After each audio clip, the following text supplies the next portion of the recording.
নমস্কার বন্ধুরা, আজ এসেছি গুরু নানকের আশ্রমে। আমার মাসিবাড়ি এসেছিলাম, তার পাশেতেই এই আশ্রমটি।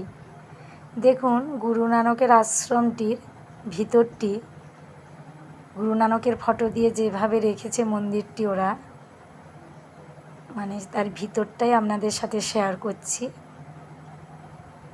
কি অপূর্ব না?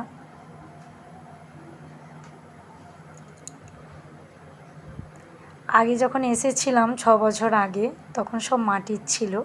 এখন সব পাথর কাঁচ দিয়ে সুন্দরভাবে তৈরি করে নিয়েছে ওরা।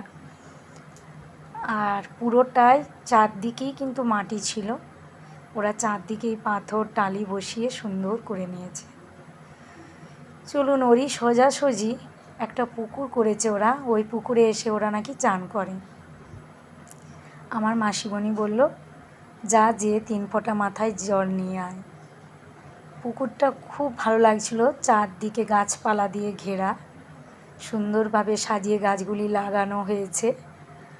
আর আমি পিছল খাবে বলে ভয় করছিলাম, কিন্তু না, নামতেই দেখলাম এই পাথরগুলোতে এমনভাবে কাজ করা আছে, কাঁটা কাঁটা পড়া, পিছল খাবো না কিছুতেই।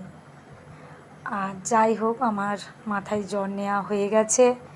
এবারে প্রসাদ নেওয়ার জন্য মাসিমণি বলছে, চল প্রসাদের জায়গায় যাই। সন্ধে হয়ে এসেছে, বিকালে গিয়েছিলাম।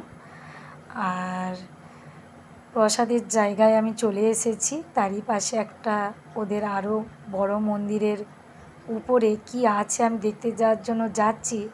মাসিমণি ডাকছে, নেমে ওই দিকে চলে আয়, আর যাস না, আমরা দুজন একা, কেউ নেই।